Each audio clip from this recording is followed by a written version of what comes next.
Këshilli i Qarkut Korç ka zhvilluar mbledhjen e radhës gjatë së cilës u miratua buxheti për vitin 2026 me një vlerë totale prej rreth 222 milion lekësh. Sipas vendimit të marrë, ky buxhet synon të mbështesë dhe zhvillojë disa sektor prioritar për Qarkun. Fokusi veçantë do t'i kushtohet turizmit dhe bujqësisë, si shtylla të rëndësishme të ekonomisë lokale, si dhe sektorit social me qëllim për mirësimin e shërbimeve për komunitetin. Shumë i rëndësishëm për ne gjatë këtij viti është pjesa e turizmit, sigurisht që jemi duke u përpjekur që të krijojmë një produkt turistik rajonar.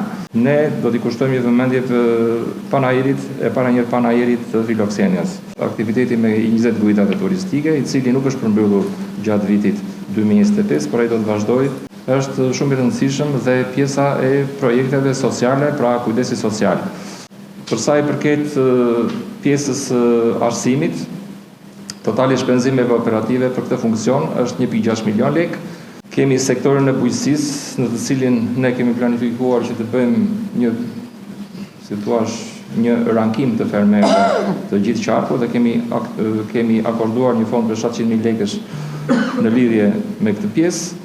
Po ashtu, fonde janë parashikuar për organizimin e aktiviteteve në fushën e artit, kulturës dhe trashëgimisë kulturore, duke synuar promovimin e vlerave historike dhe kulturore të zonës. Një tjetër drejtim i rëndësishëm i buxhetit është përmirësimi i transportit publik në funksion të rritjes së aksesit dhe cilësisë së shërbimit për qytetarët. Në lidhje me transportin publik, kemi akorduar një fond të saktuar në lidhje me këtë pjesë, për arsye sepse kemi aplikuar në projektin e huaj Gës të Gera, në lidhje me 2 autobusat, themi të cilët ne presim që jemi fitues, po presim ndjekjen e procedurës, është një vlerë goxha e konsiderueshme. Për sa i përket funksionit dhe 08-220 nga ana financiare që ka të bëjë me trashëgiminë kulturore, artin dhe kulturën, këtu është fokusuar pjesa më e madhe e shpenzimeve të Këshillit të Qarkut për vitin 2026, e cila është 22.2 milion lekë ose 9.9%, gati 10% e totalit shpenzimeve të buxhetit.